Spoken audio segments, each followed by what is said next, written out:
Ok, c'est bon. Donc, bonjour Carole. Bonjour. Donc, vous avez souhaité faire une consultation philosophique et je vous avais demandé, il me semble, de venir avec une question. Alors, est-ce que vous avez cette question?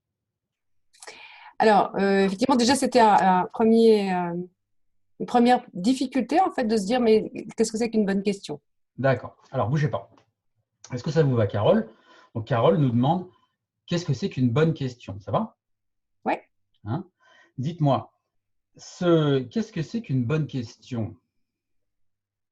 Quel genre de personne va poser cette question, justement?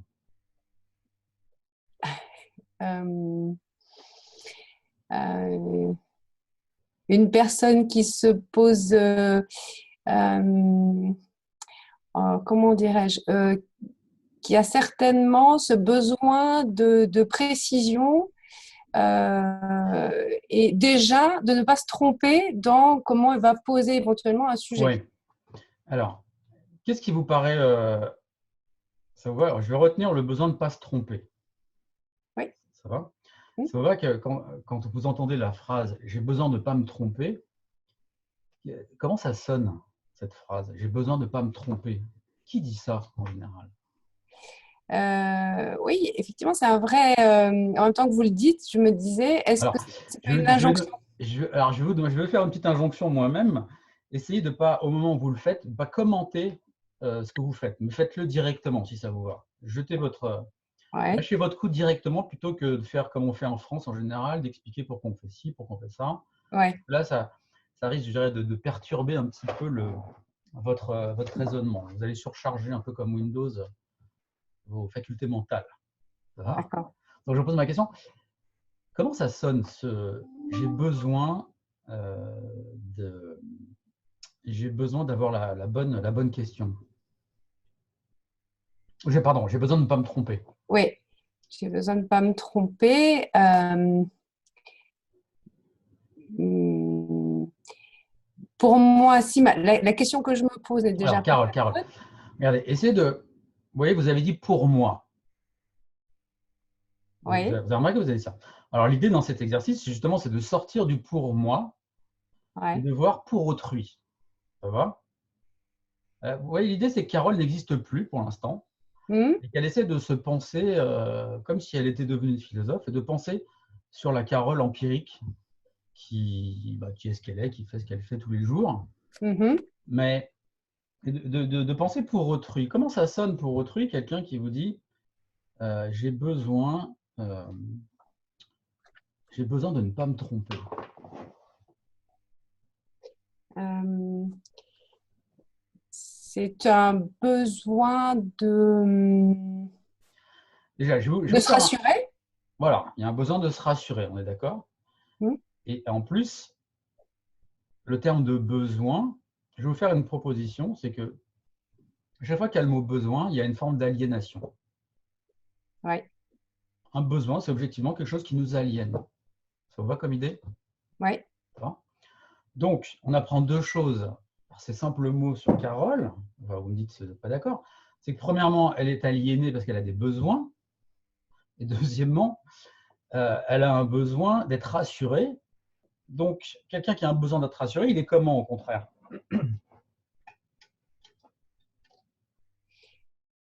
Euh, il a du mal à Essayez de me dire juste faire des un seul choix. concept. Dites-moi juste un seul concept. Quelqu'un qui a besoin d'être rassuré, il est comment? Pas très compliqué ce que je demande. Il est, il est hésitant. Alors, il est hésitant, d'accord? Ok. Je vais proposer une autre idée, vous allez me dire quelle est la meilleure. Il est inquiet. Qu'est-ce Ouais. qui colle le mieux? Quelqu'un qui a besoin d'être rassuré, qu'il est inquiet ou qu'il est hésitant? Il peut Je y ne vous avoir demande pas par plusieurs rapport phases. à. Il peut y avoir de l'inquiétude. Oui, mais regardez, pour le sens commun, encore une fois, c'est un exercice, on essaie de se mettre à la place du sens commun. Quelqu'un qui dit il a besoin d'être rassuré, qu'est-ce qu'on va dire? Ah bah, tout de suite, on va lui dire ah bah oui, il est hésitant. Ou alors on dit bah non, s'il a besoin d'être rassuré, c'est qu'il est inquiet. Quelque chose qui l'inquiète. Mhm. Donc, Vers quoi irait spontanément le sens commun? Vous ne savez pas dire. Il faut le rassurer, c'est-à-dire qu'il faut l'aider. Bah, vous savez ce que ça veut dire, rassurer quelqu'un? Est-ce que vous avez des enfants, Carole? Oui, Est-ce que ça vous, bon, ça vous arrive ils ont quel âge? 18 et 22. Bon, c'est peut-être un peu grand maintenant, mais est-ce que ça vous arrive encore à leur âge de les rassurer? Oui, Bon, et quand vous les rassurez, vous pensez qu'ils sont comment à ce moment-là? Plutôt inquiets ou plutôt hésitants? plutôt inquiet. Bon, alors ça vous va que là, c'est plutôt spontané la réponse que vous m'avez donnée là. Oui, Quand j'ai parlé de vos enfants, c'est venu plutôt vite. Mais quand je parlais de vous, ah, ça accrochait un peu. Vous avez remarqué? oui. Bon, vous savez expliquer pourquoi ça accrochait un peu comme ça? Hmm. Parce que je n'ai pas ce sentiment d'être inquiète. Voilà. Hein? Alors, soit vous n'avez pas ce sentiment d'être inquiète, c'est effectivement vrai, soit il y a quelque chose qui vous embête dans le fait d'être inquiète. Ça serait plutôt lequel?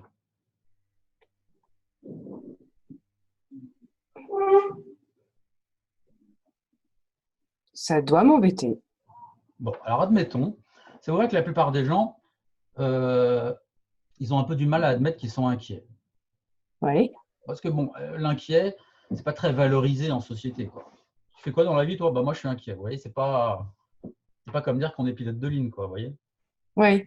Hein, Ou vous est-ce que voyez c'est parce qu'on est habitué à quoi?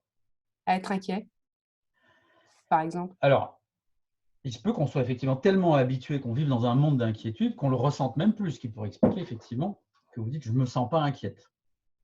D'accord? Mm. Mais ceci dit, moi, dans cette pratique, hein, moi, j'écoute vos mots. Ouais, Oui. et vous m'avez dit j'ai envie d'être rassuré pour trouver la bonne question. Or, moi, bon, ça fait un certain moment que je fais cet exercice. Quand j'entends je veux la bonne question, j'entends effectivement quelqu'un qui veut être rassuré et quelqu'un qui, de manière assez logique, a une forme d'inquiétude. Alors après, les inquiétudes, ça peut prendre plusieurs diverses intensités. Hein. Ça va de la, Tout ça va de dépend de la l'enjeu. légère inquiétude à la grosse angoisse, si vous voulez. Hein. Mais bon, il y aura une forme d'inquiétude. Ça va? Oui. Je vais mettre Carole est inquiète. Ok. OK. Bon, vous voyez, je me permettrai de faire un certain nombre de jugements sur vous, qui sont Je te reviens. qui sont Allons-y. qui sont des hypothèses. Alors prenez-les comme des hypothèses de travail, hein, qu'on peut très bien contredire, déconstruire. Mais bon, pour l'instant, moi, ce que je vois là, voilà, sans trop, je dirais, sans trop élaborer, c'est que voilà, il y a une forme d'inquiétude, et c'est une inquiétude qui est tout à fait classique et qui se traduit, je dirais, par celui qui veut effectivement la bonne question. Alors, en général, c'est plutôt la bonne réponse qu'on veut. Hein. Ça, c'est plutôt le syndrome du bon élève. Hein. Il veut la bonne réponse. C'est Mhm. pour ça que en philosophie, généralement, les bons élèves sont un peu moins bons que d'habitude, parce qu'on ne leur demande pas la bonne réponse, on leur demande leur réponse. Et là, ça les embête un petit peu, vous voyez, Ouais. parce qu'ils ne peuvent pas se référer aux cours traditionnels, ils ne peuvent pas avoir l'autorité du professeur, ils sont obligés un petit peu de prendre des choses sur eux-mêmes. Quoi. Et là, ça les embête. Hein. C'est d'ailleurs la grande difficulté entre la pratique philosophique socratique, telle que je l'appelle, que je pratique, et la pratique académique, hein, où on a des figures d'autorité Mm. qui ont l'avantage d'être là, mais qui ont l'inconvénient évidemment de nous écraser.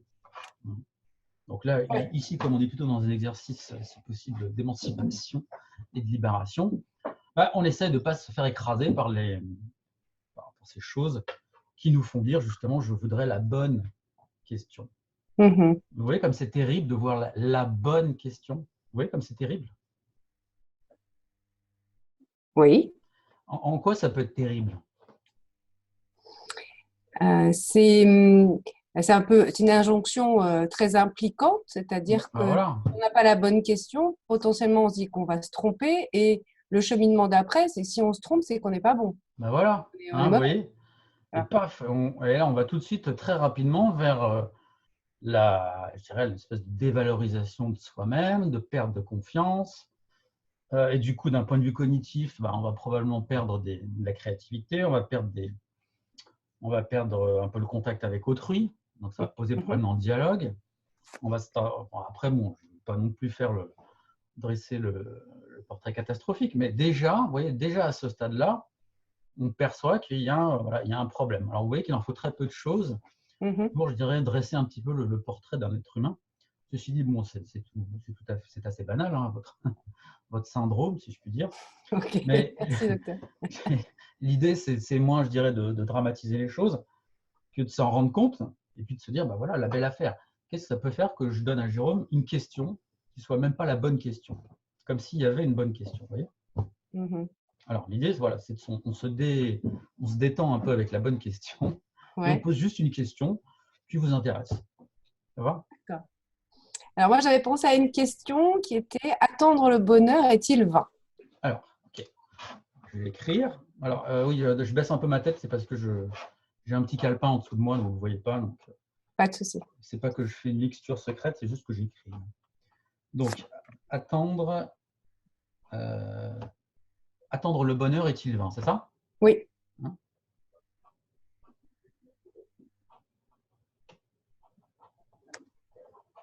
Bon, bah, elle vous plaît cette question? Pardon? Est-ce qu'elle vous plaît cette question? Oui, elle Ouais. me plaît, elle me pose déjà un problème. Bon, bah, c'est bien. Donc, Parce que je cherche forcément la bonne réponse, hein. Je suis toujours comme, on est conditionné, hein. bah oui. Alors justement, on va essayer de sortir de nos conditionnements, justement. Ça, c'est une idée de Spinoza d'ailleurs, hein, qui est d'ailleurs en rapport avec votre question, puisque Spinoza disait que il appelait pas ça le bonheur, il appelait ça la joie. Hein. Il disait que la joie était une augmentation de notre puissance d'exister. Mhm. Ouais. Donc déjà, on sait que si on va aller vers le bonheur, il faut plutôt aller vers la puissance, je dirais l'augmentation de l'existence plutôt que la diminution, enfin le contraire qui serait la tristesse. Ouais. Mais donc ça vous pose déjà un problème parce que vous voulez la bonne réponse, ça va? Et non seulement vous voulez la bonne question, mais en plus vous voulez la bonne réponse à cette bonne question. Vous voyez, vous diminuez les possibilités au carré là, vous voyez? Ouais, ouais. Non, non, ça va aller. Hein. Donc, ça doit être pénible votre existence hein, si vous faites toujours ça. Hein. Non, non. Vous faites ça avec tout le monde, avec vos enfants aussi? Vous leur demandez d'avoir la… Non, je vais vous dire, je ne pose plus de questions comme ça me permet de ne pas avoir ce type de démarche. Ah bah c'est dommage, parce que du coup, vous vous privez d'un formidable outil de pensée, hein, vous savez, sans la Ouais, question. ok. Je dirais, il ne faut pas jeter le bébé avec l'eau du bain. Non. Hein. Il y a quand même des choses de bonnes à prendre. Bon, eh ben, ceci dit, c'est assez paradoxal, parce que vous dites que cette question, elle vous intéresse, mais mais en même temps, elle vous pose un problème. Vous voyez? Elle me pose un problème parce que comme je l'ai dit, attendre le bonheur, il me semble qu'il y a plusieurs choses à chercher effectivement dans ma question. Parce qu'il y a la question d'attendre, donc on est passif. Le bonheur, qui est a priori quelque chose d'un peu actif où on va vers les autres ou faire des choses qui nous procurent quelque chose Oui. de bonheur, dans le bonheur. Et ensuite, la fin qui est de dire, bon voilà, est-ce que c'est vain? Voilà. Voilà. Bah, Donc, c'est eh tous ces ben, concepts-là, les uns bah, je après les dirais, autres. vous avez bien raison d'être fier de votre question, Mhm, parce que je vois qu'elle est effectivement problématique. Hein, je vois que vous l'avez déjà bien analysé. Hein, mhm, ça veut dire que vous avez déjà réfléchi sur la notion d'attente, ouais, qui était effectivement liée à la passivité. mhm, Vous avez déjà réfléchi sur la notion de bonheur, qui en général effectivement est plutôt liée, je dirais, à quelque chose d'actif et à quelque chose qui va transcender un peu le sujet, hein, qui ouais, va nous sortir de notre petit moi égotique, auquel cas on serait plutôt vers le plaisir que le bonheur. Mais bon, après, tout ça se discute, hein, mais je ouais. vois déjà que, bon, donc je pense que vous avez raison d'être fier de votre question, elle est bien. Donc, on va dire que c'est la bonne question, ça va? Ok, d'accord. Rassuré? Ouais, top. Bon, alors, attendre le bonheur est-il vain? D'accord? Mm. Alors, euh, qu'est-ce que vous remarquez dans votre question, même sans y répondre? Est-ce que vous remarquez quelque chose?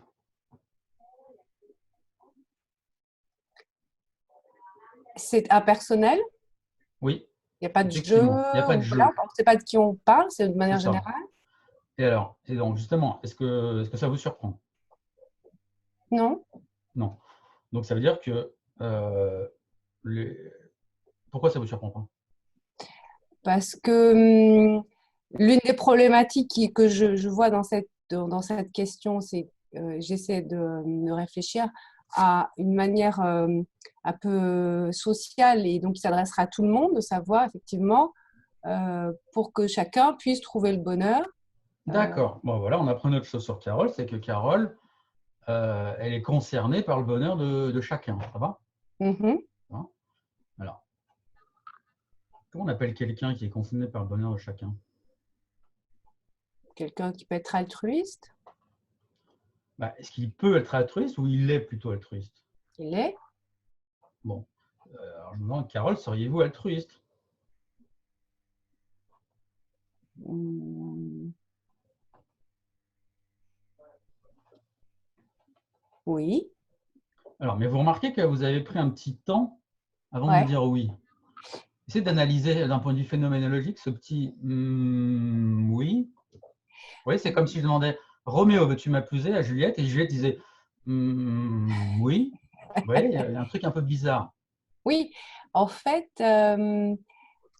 d'être altruiste, est-ce que ça sous-tend que je pense toujours au bonheur, par exemple, des autres ou aux autres, et qu'en même temps, je m'inclus dedans, ou est-ce que ça exclut le fait que je pense de temps en temps à moi? Je Bah, pose moi et les autres.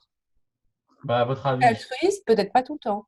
Au oui. moment où je Mais suis avec dites-moi, moi-même, vous voyez que là encore une fois, vous vous mettez une pression énorme. Vous avez rajouté le tout le temps. oui, Est-ce que je vous ai demandé si vous étiez altruiste tout le temps? non, Non. Oui, c'est vous qui m'avez rajouté le tout le temps. De la ouais, même manière qu'au début, vous m'avez rajouté la bonne réponse. Vous voyez ce que vous faites là? ouais. Comment vous pourriez nommer ce phénomène que vous commettez? Ouais, je vois bien l'idée. Euh, il y a un niveau ouais, de contrainte ou d'exigence dans Oui, toutes les choses que je vais faire ou que je oui, pense. oui. Et comment vous le qualifieriez, ce niveau? Ce serait très élevé, moyen, bas ou... Hum, Constant, est-ce que ça veut dire que c'est élevé? Mais c'est vrai que c'est Bah, régulier. c'est régulier, ça, je veux bien le croire, que vous le faites souvent. Ça ne fera ça ne fera que, j'allais dire empirer, ça ne fera que rajouter, rajouter un poids au phénomène. Hein. Ouais. Donc, mais si on enlève le côté, sans parler de la fréquence, le phénomène lui-même, comment vous le qualifieriez? Important. Important. Hein. Oui. Bon, moi, je veux dire, il est énorme. Je vous D'accord. propose, vous faites une forme d'absolutisation. Je vous demande, est-ce Ouais. qu'en général, au lieu d'entendre comme vous auriez dû, ou pu en tout cas, au lieu d'entendre, est-ce qu'en général, Carole est altruiste, vous avez entendu, est-ce que Carole est tout le temps altruiste? Vous voyez? Et vous Hum, connaissez, je vous défie, moi, de trouver un être humain, mais même le plus saint des saints, vous prenez, je ne sais pas, moi, Mère Teresa, même Jésus, mhm. je vous défie trouver, de ne pas me trouver au moins un moment où il n'était pas égoïste. Ouais. C'est-à-dire que c'est pas possible, c'est pas humainement possible d'être tout le temps altruiste. Vous voyez? Vous êtes Oui. d'accord ou pas? Alors, c'est-à-dire qu'en fait, Alors, Caracan, on va doucement. Essayez de me dire, plutôt vous êtes d'accord ou vous n'êtes pas d'accord? oui, d'accord. Bon, donc vous voyez qu'en faisant ça, vous vous mettez un poids énorme sur Carole, encore une fois. Mhm. Bon, mais dites-moi, je comprends que vous soyez inquiète, hein, vous mettre des poids pareils. Vous faites penser à Atlas, vous savez, celui qui Oui, oui. portait le monde Qui sur ses portait épaules. l'univers. Oui, oui. Dites-moi, vous ne voudriez pas rendre tout le monde tout le temps heureux, en plus, j'espère. Euh, non, Non, quand même pas. non, non, je ne vais pas avoir cette responsabilité-là. Bon, bah oui, hein, ça ferait un peu lourd à porter pour vos frêles épaules, je dirais. Ouais. Hein. Ok, donc non, je vous demandais juste, est-ce que pensez-vous que vous êtes plutôt altruiste? Oui. Bon, voilà, hein, vous voyez, on se réconcilie. Hein, l'idée, c'est d'introduire une certaine forme de légèreté dans le langage, même si pour ça, il faut en passer par, je dirais, un peu un effet de drame, quoi, Mm. d'emphase que je mets à Oui, dessein oui, sur votre parole. Vous voyez, oui. hein, je fais un peu de cirque, mais l'idée, c'est pour vous montrer à quel point ces petits mots, enfin, qui semblent petits, anodins, qu'on utilise tous les jours, eh bien, ils finissent par devenir un vrai système, Ouais. un vrai schéma. Et comme tous les schémas, ben, il finit par devenir une espèce de prison, quoi, de gang. Gang, vous savez, comme la gaine, qui nous empêche de penser de manière souple. Oui. D'accord. OK. Donc, vous voyez, ce n'est pas anodin quand au début je disais que vous disiez plutôt que vous aviez des besoins. On est encore dans l'alignation, vous voyez. Vous n'avez pas des désirs, vous avez des besoins. Alors, paf, tout de suite, c'est le besoin, quoi. C'est lourd. Hein. OK. Vous voyez, l'être humain, il a des besoins de boire, de manger, éventuellement de se reproduire. Et puis en plus, il se rajoute, il veut être aimé. Alors, ça c'est vraiment bizarre. Il veut être aimé, en plus. Il a besoin d'amour. Ils s'en foutent, ces êtres humains, quand même. Vous vous rendez compte, quand même. Il se complique, oui. Il se complique. Hein. Alors, donc voilà, Carole est plutôt altruiste. Ça va? Alors, est-ce que vous remarquez autre chose dans votre question? Attendre le bonheur est-il vain?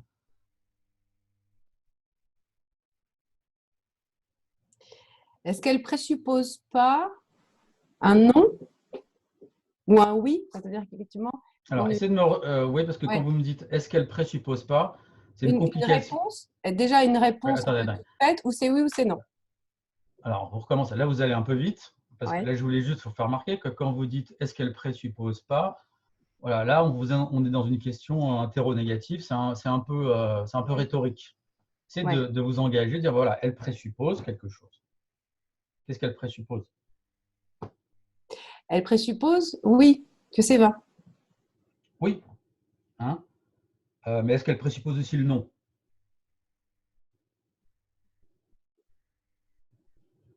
Oui. Bon. On peut aussi Est-ce que dire vous avez une manière, voilà, est-ce que vous avez une manière de, est-ce que vous avez une raison de croire qu'elle présuppose plus le oui que le non? si on s'en réfère à l'idée du bonheur absolu, elle présuppose effectivement le oui. Oui. Mais maintenant, quand c'est décontracté avec l'absolu, si on prend juste le bonheur, Ouais. attendre le bonheur est-il vain? Est-ce que ça serait plutôt toujours un oui ou ça basculerait du côté du non, du coup?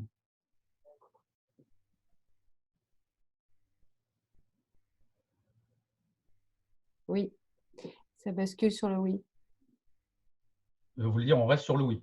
Ouais. On reste sur le oui. Donc, attendre le bonheur, c'est vain. Ça va? Et alors, maintenant, vous allez me dire, bah, pourquoi? Pourquoi ça serait vain?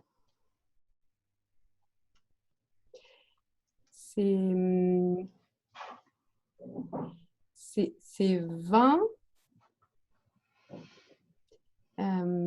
parce que le bonheur, il n'est pas perpétuel, mais là, on peut avoir du bonheur, mais pas toujours. Oui, mais regardez, encore une fois, est-ce qu'on a dit atteindre le bonheur perpétuel? Non. Voilà, là, vous trichez un peu, là. Non, on va J'ai dire... pas dit un bonheur ou un moment de bonheur, j'ai dit le bonheur. Oui, vous avez dit le bonheur, d'accord? Mais, alors après, à voir, est-ce que pour vous, le bonheur, c'est quelque chose, un état perpétuel? Ou non, ça peut être une phase qui après soit suivie de malheur, puis on retombe dans le bonheur. Ça peut être quelque chose de cet ordre-là, ou non, pour vous, voilà, une fois qu'on y est, paf, on y reste. C'est ça. Oui, c'est ça. Hein, C'est ça. C'est un moment, voilà, c'est perpétuel, c'est un état. D'accord. Comme certaines personnes qui sont dans, je sais pas, la méditation et qui s'élèvent et qui prétendent effectivement être dans le bonheur perpétuel et ne plus être touchés par quoi que ce soit de matériel ou d'extérieur. Une forme d'illumination, quoi. Voilà. Ok. Eh bien, allons-y. Atteindre. Pardon, c'est attendre, pas atteindre. Attendre. Attendre. C'est ça, c'est pas atteindre, effectivement. Ouais. Tout à fait, ça va être. Attendre le bonheur. Et donc, attendre ce bonheur-là, est-ce que c'est vain, donc?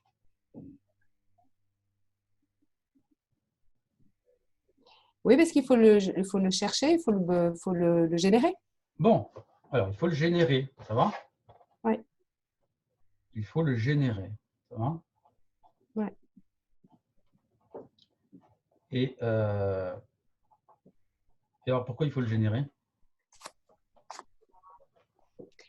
Il faut le générer parce qu'il ne viendra pas tout seul. C'est pour ça que l'attendre, Oui, d'accord. Mais comment vous savez qu'il n'en aura pas tout seul?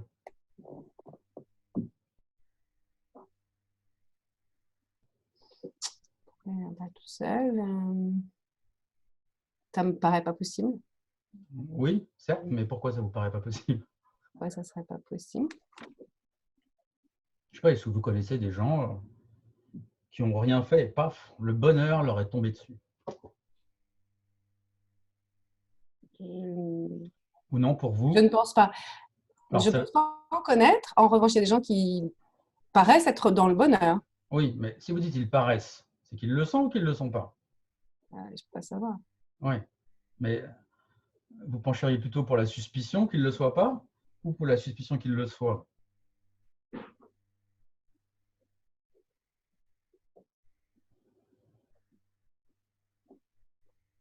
Je sais pas.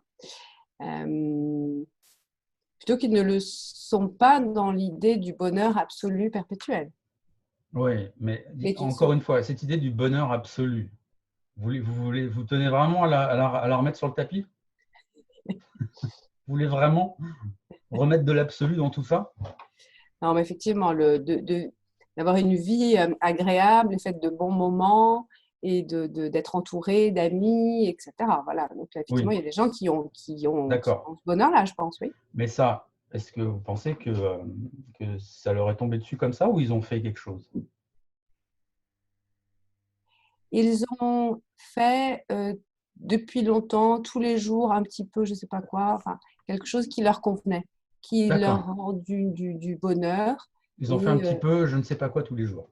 voilà, quelque chose en fonction de ce qu'ils recherchent, de ce qu'ils sont. Ah d'accord, mais alors vous allez me faire le coup le bonheur, c'est chacun, chacun qui voit midi à sa porte, c'est ça? Un petit peu quand même. Ouais. Ah, ça va pas être facile de donner le bonheur à tout le monde dans ce cas-là, hein. Non. Va falloir faire beaucoup de cas particuliers, hein. Hein. Euh, Eh tiens, on va sortir un peu de ce marasme du bonheur. J'appelle ça le marasme du bonheur. Vous savez pourquoi? ouais, non, Oui, non? non. Bah, parce que, vous savez, le bonheur, c'est un peu la tarte à la crème, quoi. Déjà, c'est très indéterminé, cette histoire de bonheur. On ne sait pas trop ce que ça veut dire. La preuve, vous me dites, je sais pas, moi, si je vous disais même quelque chose qui paraît très général, comme, je sais pas, moi, la, je sais pas, la joie de la richesse, par exemple. Ah, bon, on voit à peu près comment ça se concrétise. Mais alors, le bonheur, hein, et dites-moi une chose qui vous rend, dites-moi une chose qui vous rend heureuse, à part d'avoir la bonne question ou la bonne réponse. Oui. D'aller danser avec des amis? D'aller danser. Alors Oui, vous, Carole, elle aime bien danser, ça va? oui, Hein. Donc, danser, c'est plutôt actif ou passif? actif. Ceci dit, voyez-vous que dans la danse, justement, alors ça m'a fait penser à Nietzsche qui disait pour bien penser, il faut savoir danser. Mhm. D'accord. C'est joli comme phrase, non? Oui. Il rajoutait même danser comme les étoiles. Ah, ok. Mais est-ce que vous avez vu, est-ce que vous voyez que dans la danse, il y a effectivement un côté actif, hein, à tel point qu'on peut appeler ça un sport, mais qu'il y a aussi un côté passif. Mhm. En quoi il y aurait aussi un Côté côté... passif. Ouais. Pardon? Je vois pas le côté passif. Bon, bah, je sais pas, vous dansez seul ou accompagné? C'est danser effectivement à plusieurs, enfin à deux. Bon, Et bah, il faut se est-ce... déplacer pour oui, aider, pour aller aussi chercher les personnes oui, avec qui vous avez envie de danser. oui. Mais est-ce qu'il y a un moment, par exemple, où on danse à deux, est-ce qu'il faut se laisser guider par l'autre? Oui, Bon, donc ça voit que ça, c'est une forme de passivité, oui. hein. Mais vous n'aviez pas vu cette passivité dans la danse? Non. Ouais, la passivité, pour vous, c'est connoté négativement ou positivement? Négativement? Bon, ça veut dire que, j'en déduis que vous êtes plutôt une femme active. En tout cas, vous aimez l'action. Oui. Mhm.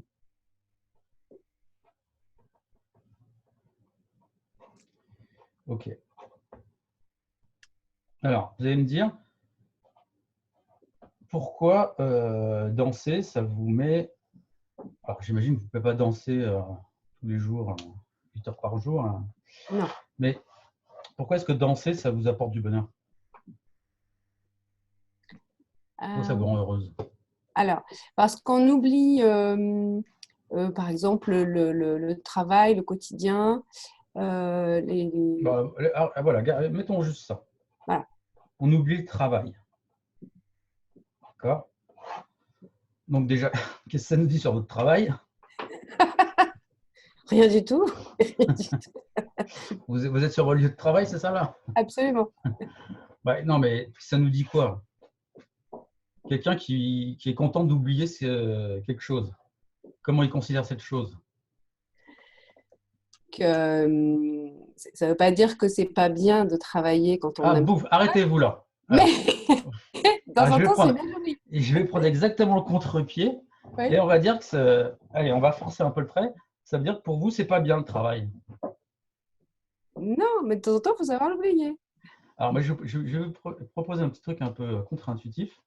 C'est que Oui, quand on dit c'est pas que, bah, c'est que c'est ça en fait. d'accord. C'est vrai. Je le note.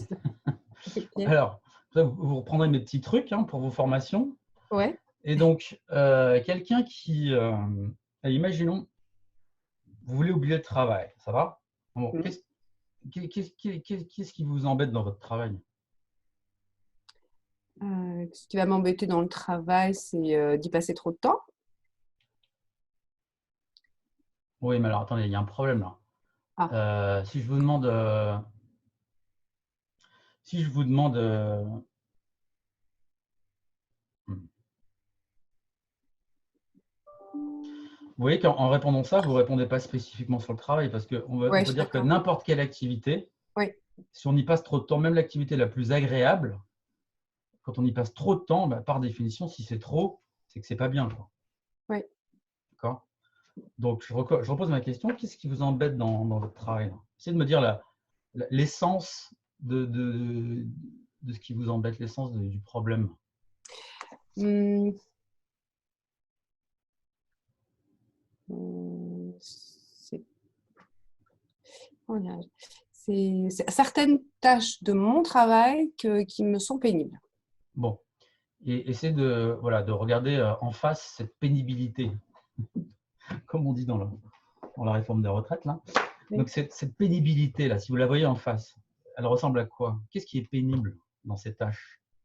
Euh, les tâches récurrentes, administratives, D'accord. On va prendre le côté administratif. voilà. Vous n'aimez pas le côté administratif. Non. Or, est-ce que le côté administratif, c'est une partie importante de votre travail? Hum, pas très importante. Par exemple, en pourcentage de temps quotidien, ça serait combien? C'est 20%. 20%. Bon, c'est quand même pas mal, 20%. Hum. Hein. Vous aimeriez mieux que ça soit 10%, quoi. Oui. Bon. Mais alors, les 80% qui ne vous posent pas de problème, vous les oubliez quand même avec la danse, hein. Oui. Bon, ça c'est OK.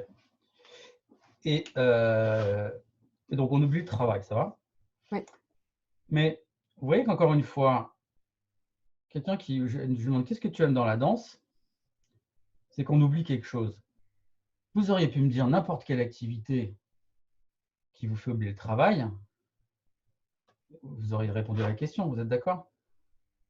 À ceci près que la danse a cette capacité de vous embarquer complètement, puisque vous écoutez de la musique, vous avez le corps qui est en action et vous êtes en interaction avec une autre personne. Bah, moi, je nage, vous voyez? Je fais de la natation. Bah, Oui. je pourrais vous dire la même chose. Je Euh, pourrais vous dire, si vous me demandez pourquoi tu as la natation, ah bah, ça me fait oublier le travail. Mais je pense que je pourrais vous répondre ça, mais en répondant ça, j'aurais l'impression de ne pas avoir donné ce que c'était que ce qui me plaisait dans le fait de nager. Vous êtes d'accord? hmm, Vous remarquez que là, encore une fois, et ce n'est pas la première fois, au lieu de me donner le phénomène, vous me donnez autre chose. vous me donnez, je dirais, vous me donnez plutôt la conséquence.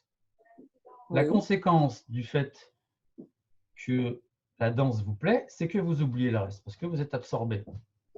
Mais ce n'est pas le phénomène lui-même. Vous remarquez? Oui. Donc là, je dirais, vous pensez un peu à côté, quoi. C'est là où je dis, vous qui aimez la précision, bah, soyez précise. Dites-moi exactement, qu'est-ce que c'est que vous aimez?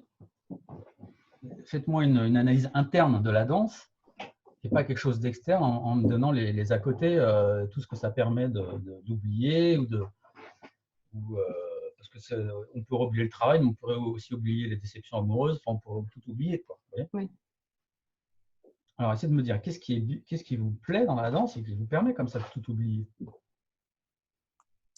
Le fait que c'est un exercice physique qui me permet d'associer à la fois le plaisir que j'ai à écouter la musique en question, à rencontrer d'autres gens et d'apprendre des pas nouveaux, d'apprendre des choses D'accord. nouvelles Alors, on régulièrement. va s'arrêter là parce que là, vous m'avez donné énormément de choses, là, beaucoup plus que je pourrais en analyser pendant 6 mois.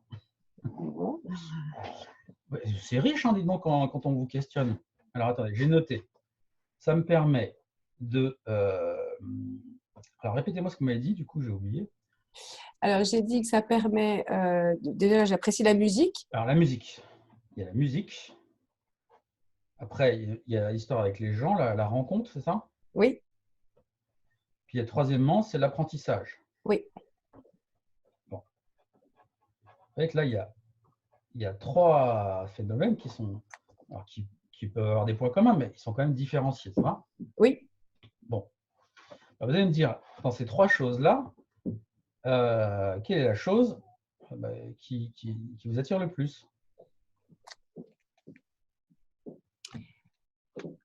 Euh,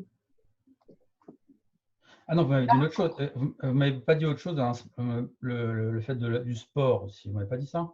oui, oui, Donc, il y a le rapport au corps. oui. Mhm. Donc, vous voyez, dans cette pratique, il ne faut pas trop en dire, sinon on est tout de suite submergé par le contenu. Vous voyez? Parce que vous voyez, on a déjà 4 thèmes là. La musique, la rencontre avec autrui. Donc, la musique, bah, c'est l'art, c'est ce qui n'est pas conceptuel, justement, hein, on pourrait dire qui est anti-philosophique, comme Nietzsche le disait. La rencontre, bah, c'est l'altérité, ça peut être aussi l'amitié, voilà, le contact. L'apprentissage, on est plutôt sur le point de vue cognitif et de développement. Et puis le corps, bah, le corps. Voilà. Alors, qu'est-ce qui vous plaît le plus dans ces 4 choses? Il y en a deux, c'est la musique et la rencontre. La musique et la rencontre. Oui. Hein. Alors, bah, je ne sais pas, est-ce qu'il y aurait un concept qui les réunirait, un seul concept qui ferait la synthèse entre la musique et la rencontre?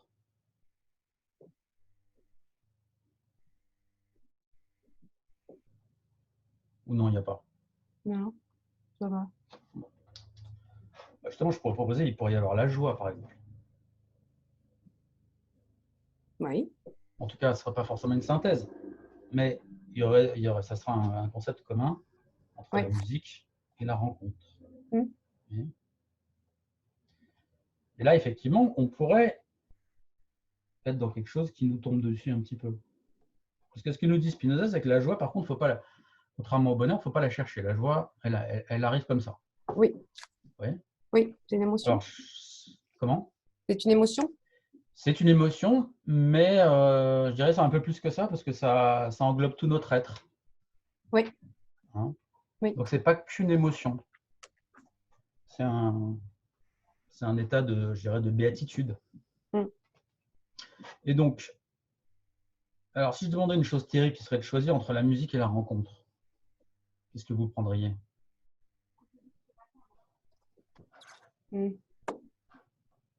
C'est dur ce que je vous demande. Hein. Ouais. La musique. La musique. Alors, pourquoi la musique? Qu'est-ce qui vous plaît dans la musique?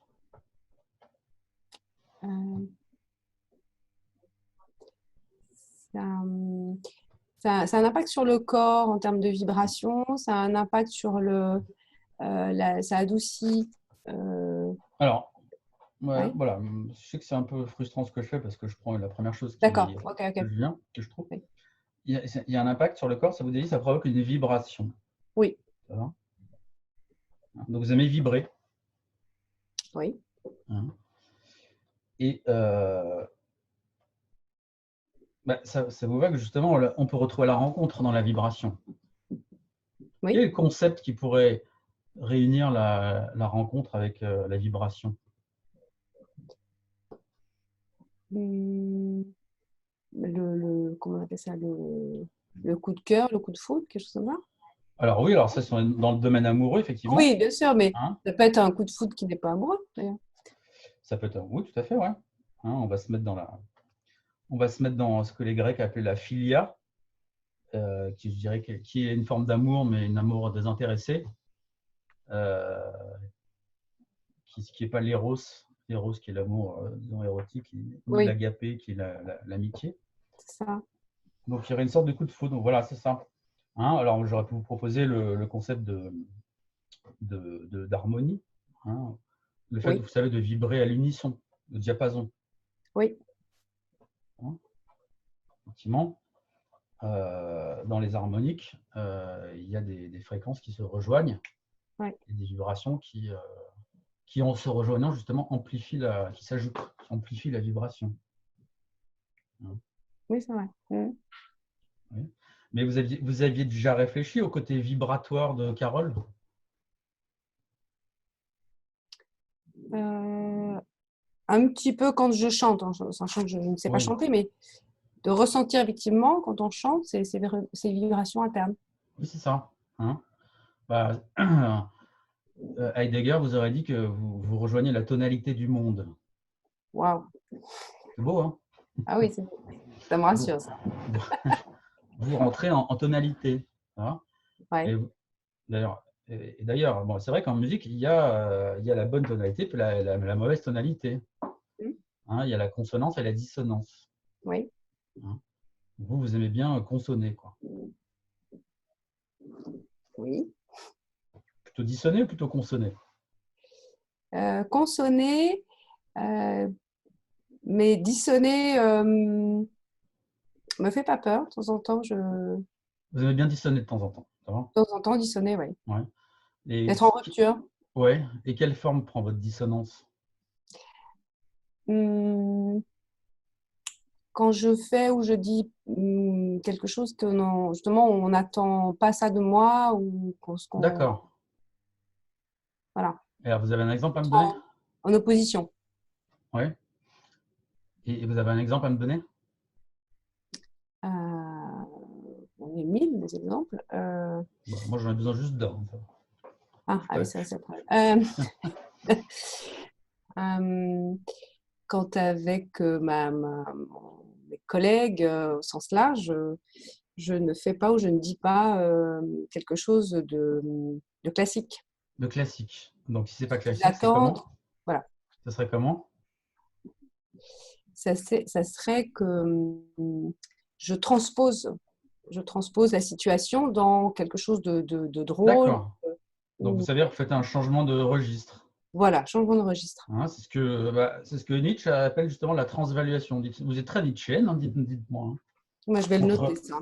entre la musique, Ça, le corps, la danse et justement la transvaluation, qui est une manière de transposer. Alors, sauf que lui, quand il transvalue, il y va carrément. C'est-à-dire, lui, il renverse carrément les valeurs. Quoi, vous voyez. oui. Je ne sais pas si vous irez jusque-là, mais en tout cas, il y a un côté, vous aimez jouer, quoi. Oui, Ça va? oui, Vous aimez le jeu. Vous avez déjà réfléchi à votre côté joueur, joueuse? oui. Oui. Bon. Et vous voyez aussi que, comme dans la danse, hein, le jeu, on peut soit l'attendre et le trouver un peu où on veut, hein, puis on peut aussi le créer. Hum, Ça va? oui. Bon. Et, et quand vous êtes en dissonance comme ça avec. Alors, vous êtes d'accord que si vous êtes en dissonance, c'est parce il y a des attentes qui se portent sur vous. Les gens Oui. attendent que Carole dise ceci, qu'elle s'exprime comme ceci, qu'elle soit dans un certain moule, on va dire. Oui. Et vous, à certains moments, tac, vous sortez de ce moule, ça va? Oui. Vous dissonnez. Oui. Bon. Et alors, vous êtes d'accord qu'il y a plusieurs manières de dissonner?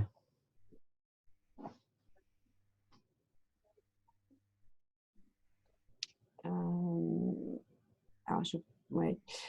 Moi, je me dis qu'il y a effectivement soit on… Voilà. Je ne vous en ai pas demandé lesquelles, mais est-ce que vous êtes d'accord qu'il Oui. y aurait plusieurs manières de dissonner? Oui. Bon, mais vous, la vôtre, c'est quoi? Non, vous m'avez dit que vous changez de registre. C'est ça? Oui. Vous avez un exemple à me donner? Je vais faire une association d'idées sur un film ou je sais pas, prendre un exemple d'une tirade ou de quelque chose qui tirait d'une œuvre théâtrale, un film, Oui, ou un personnage, etc. Donc, je transpose effectivement à un registre complètement différent, qui n'a d'accord. vraiment rien à voir. Voilà, et ça provoque quoi chez les autres? Euh, pour beaucoup de personnes, c'est perturbant. Oui, mais encore une fois, vous voyez que perturbant, on peut le prendre, il peut y avoir une connotation positive ou une connotation négative. Quoi La qu'on… Oui, alors perturbant, c'est-à-dire qu'ils ils ne comprennent pas. Enfin, Ils ne comprennent pas. voilà. Hein. Donc, justement, c'est-à-dire que vous provoquez ce qu'on appelle une dissonance cognitive. Mhm. Hein, quand on ne comprend pas, c'est le registre du cognitif. Mm. Vous savez que ce que faisait Socrate, hein, c'était de poser des questions. Et généralement, il posait des questions qui provoquaient cette dissonance cognitive. Mhm. Alors, en général, il y a plutôt, en psychologie, il y a plutôt un côté négatif de la dissonance cognitive, il y a un côté un peu déceptif, c'est-à-dire qu'on attend quelque chose et puis ça arrive quand, par exemple, on a des valeurs qui sont renversées, ça Ouais. provoque une dissonance cognitive. Mais moi, je le vois moins dans le point de vue psychologique que le point de vue cognitif, c'est que ça provoque une rupture. Mm. Voilà. Et, et donc, vous admettez que ça perturbe les gens. Oui. Hein. Et, euh, et donc, ça les perturbe de quelle manière? Euh, Ils peuvent entre guillemets, se mettre en colère Voilà, et me vous provoquez, recadrer. d'accord, vous provoquez de la colère. Oui. Ça va. Bon. Et donc, du coup, il y a un côté provocateur chez vous. Oui. Hein. Parce que vous êtes d'accord que si ça provoque de la colère, en général, la colère survient quand on a notre identité qui est menacée. Vous êtes d'accord avec Oui. ce postulat? Je me mets en colère parce Mm. que, d'une certaine manière, mon identité est menacée, de manière justifiée ou pas, hein, Mm. souvent qui n'est pas justifiée, mais voilà, on sent qu'il y a un truc qui nous touche, une valeur qui est heurtée. Ça Mm. va. Ouais. Donc vous arrivez à provoquer ça chez les gens. Mm. Hein. C'est bien, vous êtes un peu comme Socrate ou comme Diogène, je ne sais pas. Non, enfin, moi, je ne m'appelle pas Socrate. Et donc, et quand vous faites ça, vous le faites volontairement ou involontairement? C'est un peu instinctif. Donc c'est plutôt involontaire, Oui. c'est ça? Mm. Ok. Et vous le regrettez? Au fond, non, mais je sais que dans les situations qui peuvent effectivement amener de la colère, c'est effectivement ça me… Et pourquoi vous dites au fond non, vous ne le regrettez pas? Parce que c'est ma liberté. Oui, mais là, vous ne dites pas grand-chose. C'est toujours votre liberté. Pardon? C'est toujours votre liberté. Oui. Mais donc là, vous êtes contente d'avoir exprimé cette liberté. Je ne sais pas si je suis contente, mais Bah, si vous je veux dites qu'au sortir. fond, si vous Oui. dites qu'au fond, vous ne le regrettez pas, c'est quoi le contraire de ne pas regretter quelque chose? D'accord. Et Non, mais comme je dis, c'était dites-moi, instinctif. c'est quoi le contraire? Non, mais simplement, comme c'est un peu Oh non, instinctif. Carole. Vous savez, Non. Carole ne répond plus à mes questions. Ah! Qu'est-ce qui vous arrive? Pardi. Oui. Ça y est, j'ai touché un truc sensible. Non! Allez, on recommence. Ouais. Est-ce que vous êtes d'accord? Si vous ne le regrettez pas, c'est que Hmm. plutôt vous en êtes contente. Oui. Bon, Et on dirait que ça vous embête d'en être contente. Non. Donc, vous êtes contente d'avoir provoqué de la colère chez certaines personnes, ça va? Bah, non, c'est pas ça, parce que c'est pas contre la personne, c'est Mais simplement que j'ai pas dit, la j'ai pas personne. dit que vous visiez ces personnes précisément, D'accord. mais le résultat, il est là. C'est que vous faites ça, vous savez que ça provoque de la colère, et puis, in fine, vous dites, bah, finalement, j'ai eu raison de le faire. Je sais pas si j'ai raison de le faire, mais En je tout vois cas, vous ne pas le regrettez pourquoi je pas. devrais m'en empêcher. Bon, là, moi, je vais vous donner une raison pour laquelle vous pourriez vous empêcher. Ah, Bah, parce que mettre en colère des gens, en général, ça a des conséquences négatives, surtout au travail. oui. Bon, par exemple, je sais pas, on pourrait vous, je sais pas, après c'est un supérieur hiérarchique qui pourrait mal vous considérer ou vous se venger, j'en sais rien. Enfin, moi, tout est possible, d'accord? Mais vous, non, vous, ça vous pose pas de problème, ça. Non, Hein. Alors, vous savez pourquoi? non. Oh, bah, ça, vous devriez le savoir pourquoi. Ah, mince. Euh, Bah, hmm, essayez de je penser veux pas refuser ce que je suis. Je veux pas rentrer dans le moule absolu. dans l'amour absolu, c'est ça? Non, dans un moule. Ah, dans un moule absolu. Dans un Hein. moule. D'accord. Donc, ça veut dire que vous êtes quand même dans un cadre, dans un contexte où on attend de vous un moule qui est quand même très, très fort, quoi. Ça va? Plutôt oui, plutôt non. Qui est fort. Vous avez peur des mots un peu, hein? Hein? Mais enfin, non. Non, rien, d'accord. Je- Mhm. Bon. Est-ce que vous pensez que vous avez répondu à votre question?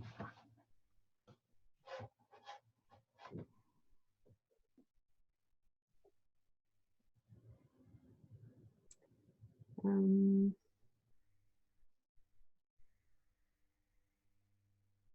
non, je crois pas. Bah, vous m'avez dit quand même que oui, c'était vain d'attendre le bonheur parce qu'il fallait le générer. Et par exemple, moi, je génère mon bonheur en dansant.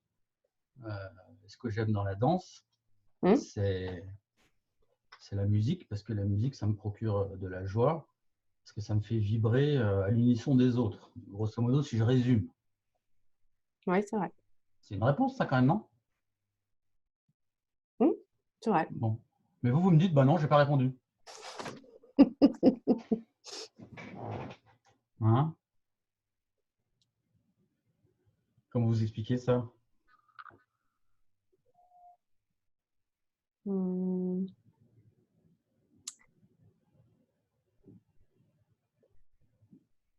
J'avais certainement pas pris conscience de tout mon cheminement là. Oui.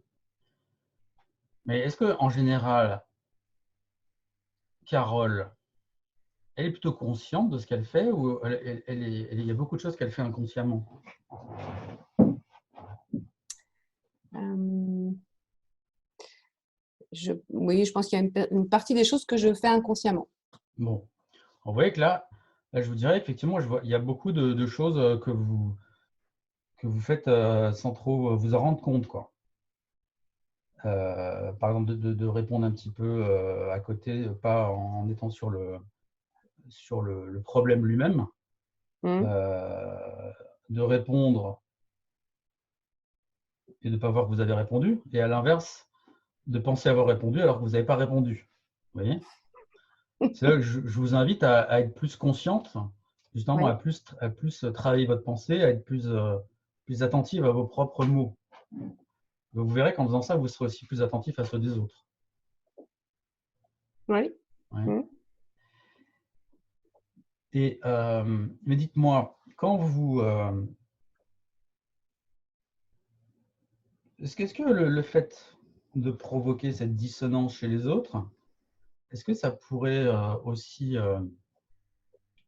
vous apporter du bonheur ou leur apporter du bonheur à eux, plutôt que de les mettre en colère, par exemple?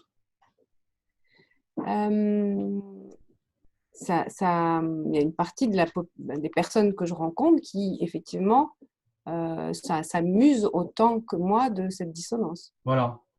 Mais les gens qui se mettent en colère, quand ils se mettent en colère, qu'est-ce que vous leur dites?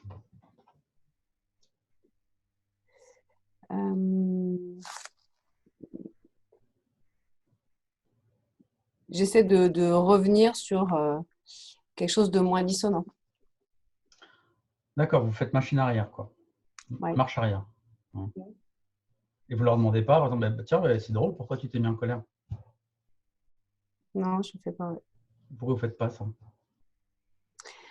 Euh,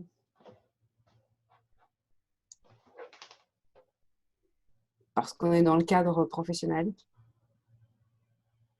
Et alors, on n'a pas le droit de demander aux gens pourquoi ils se mettent en colère dans le cadre professionnel?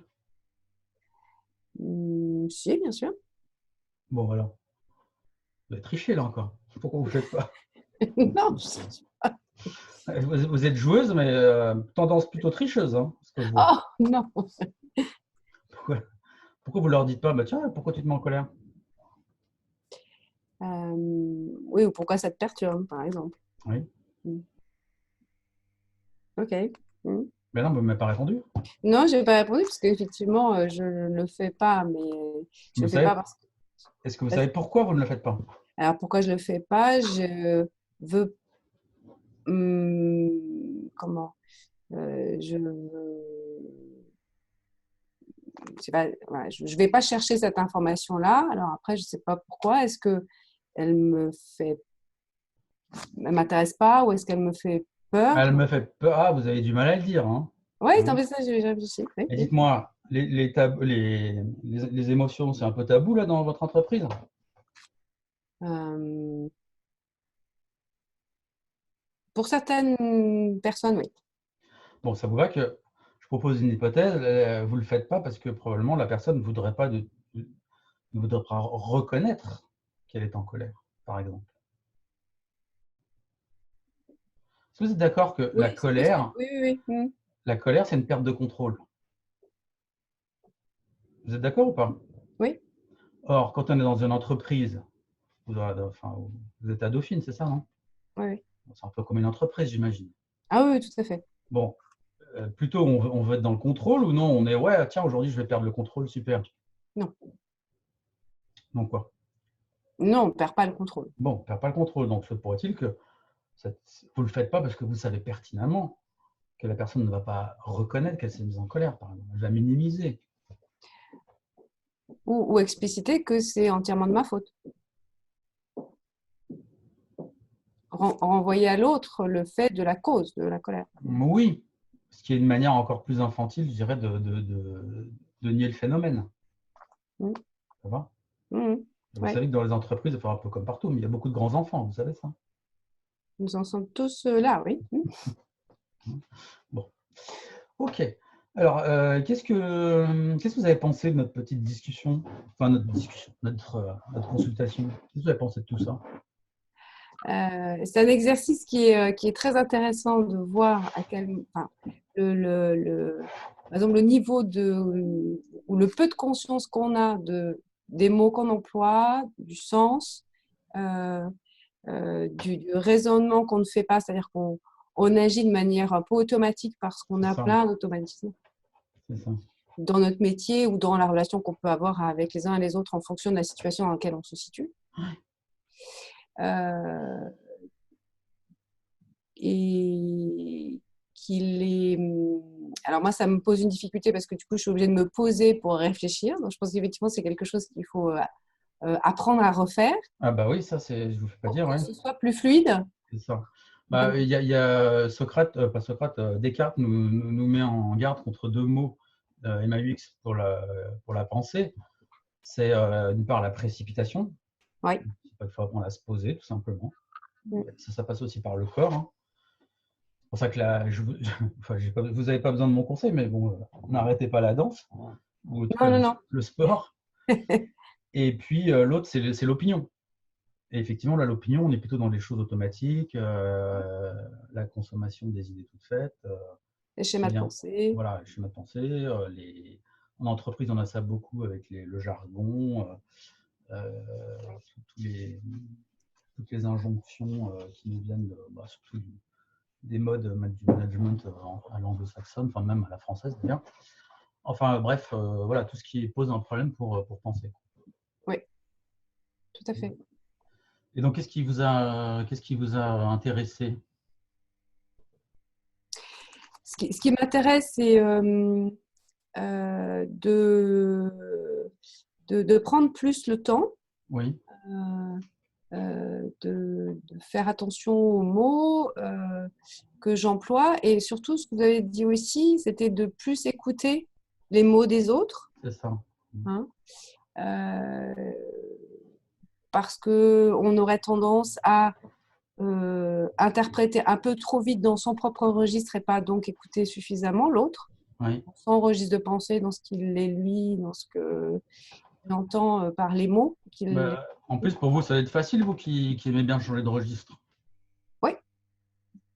Donc, Oui. on voit qu'il y a quand même, il y a quand même une certaine souplesse, je dirais, de la pensée par rapport à, je dirais, à la moyenne, quoi. Chez vous, C'est hein. un peu notre métier aussi de comprendre le métier des autres, comprendre leur situation professionnelle, comprendre ce qu'ils en sont, pourquoi éventuellement ils changeraient de métier, qu'ils voudraient se former, etc. Donc en fait, effectivement, c'est quand même quelque chose qui est un peu notre quotidien. Oui, c'est ça. Hein. Mais Ouais. malgré tout, contrebalancé par le fait que vous êtes pris dans des schémas un peu rigides qu'on attend de vous. Oui, d'attitudes qui sont un peu normées, on va dire, par exemple. Ouais. Oui. Oui, donc la norme, c'est pas trop votre truc, vous. Pas trop. Ok. Et est-ce qu'il y a quelque chose qui vous a embêté, qui vous a déplu, qui vous a agacé? Non. Pour moi, c'était un jeu. Oui. Un jeu sérieux. Hein, Oui. Oui, alors je suis assez d'accord avec effectivement la notion de jeu. Effectivement, il y a une idée de jeu, de jouer avec la pensée. Voilà. Mais effectivement, un jeu sérieux dans le sens où, à un moment donné, on retombe sur notre existence à nous. Voilà. Hein, et que pour autant qu'on joue et qu'on s'amuse avec les concepts et le cheminement, etc., on est sur une question sérieuse et qui est tout à fait intéressante parce que ça nous permet de dérouler un fil qu'on n'avait pas écrit au début. Parce qu'en règle générale, ce qu'on sait, c'est que quand on commence à travailler sur, par exemple, un document, globalement, on connaît déjà la fin. C'est ça. Hein. Il n'y a pas de surprise. C'est ça. Alors qu'ici, effectivement, on peut être surpris. Hein, Oui. parce que, par exemple, pour vous, en plus, et après, on peut continuer, parce que pour vous, il y a des choses intéressantes de savoir, par exemple, qu'est-ce qui, en quoi la danse, également, en quoi c'est un moyen d'aller vers l'autre, hein, Oui. d'être dans la rencontre, justement. De la rencontre, oui. Quels sont les apprentissages que ça vous procure, et puis aussi pourquoi probablement une tendance à ne pas voir ce que vous avez déjà, puisque vous aviez répondu à la question, vous n'avez pas vu. Donc j'imagine qu'on peut dire qu'il y a beaucoup de choses comme ça que vous avez déjà mais que vous ne voyez pas. Hein. Oui. Qui peut être en rapport avec le bonheur d'ailleurs. Oui, oui. Oui, parce que c'est pareil, là, pourquoi cette question-là m'est venue, c'est pas inintéressant. C'est pas anodin. On est d'accord. Hein, parce que on pourrait dire aussi, quelqu'un qui pose cette question, c'est aussi quelqu'un qui a longtemps attendu le bonheur et commence à en avoir un peu marre d'attendre. Par exemple. Donc on pourrait dire, voilà, ça c'est la question c'est un peu la question de quelqu'un qui est dans la tristesse et qui va se dire, bon il vient bientôt le bonheur là, parce que moi Oui, ça c'est fait à quelle heure voilà. Ça fait 40 ans que C'est à j'attends. quelle heure que je sois prête. Oui. Oui. Mais après, on l'a pas frontalement abordé, mais il y a aussi ça en sous-jacent. Oui. Il y a une histoire de tristesse. Tu vois. Voilà. Bon, Ok. voilà. En l'occurrence, c'est pas le cas. Vous voulez rajouter quelque chose? Non. Très bien. Ok. Je vous remercie beaucoup. Je vous en prie. Je vais vous envoyer la vidéo. Hein.